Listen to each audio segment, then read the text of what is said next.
Apat ang patay sa magkahiwalay na aksidente sa Iloilo. Ang isa, pasahero ng jeep na tumilapon matapos itong mahagip ng bus. Saksi, si James Agustin. Dire-diretso hanggang sa lumampas sa lane at sumalpok sa truck ang isang motorsiklo sa Haro, Iloilo City. Patay ang mag-asawa na magkaangkas sa motorsiklo.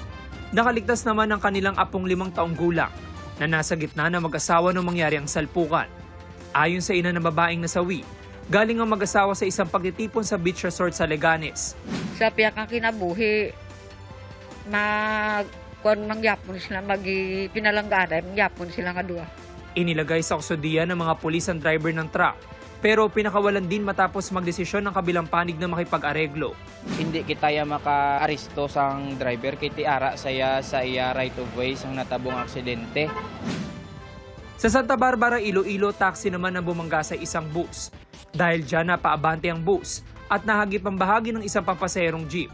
Tumilapon ng lalaking pasahero na nakasabit sa jeep na nagtamo ng malubang sugat sa ulo na kanyang ikinasawi.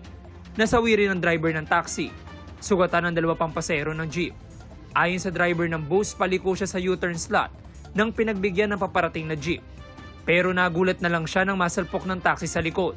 Katapak ako preno, puti sa grabe nga impact, mapaabante yung truck. Tamo ito nga na kanya ko sa ulo. Kita ko nga, dalag na mo.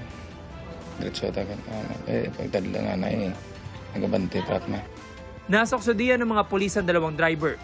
Sa NLEX, umabot ng halos 4 na kilometro ang traffic sa NLEX northbound dahil sa tumagilid na truck sa Mekawayan, Bulacan. 3 lane ang naokupahan kaya umabot mula Efraim Mundo Exit hanggang Valenzuela ang build-up ng sasakyan.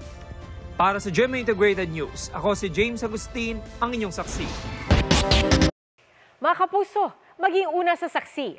Mag-subscribe sa GMA Integrated News sa YouTube para sa iba't ibang balita.